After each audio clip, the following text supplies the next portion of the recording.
আর একটুখানি ধরে থাকো হাত, কাল যদি না আসে দিন, কাল যদি ভালো না বাসো আমায়, তাই আজ আর একটুখানি বেশি ভালোবাসো।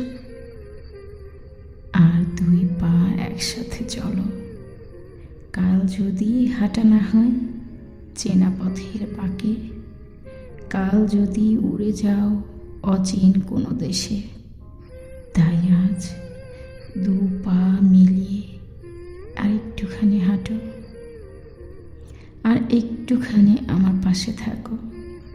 একটা সন্ধ্যা কেটে যাক, আর একটু রাত হোক গভীর, কাল যদি ঘুম না ভাঙে তোমার আমার, তাই আজ আর একটুখানি থাকো, আর একটু ভালোবাসো।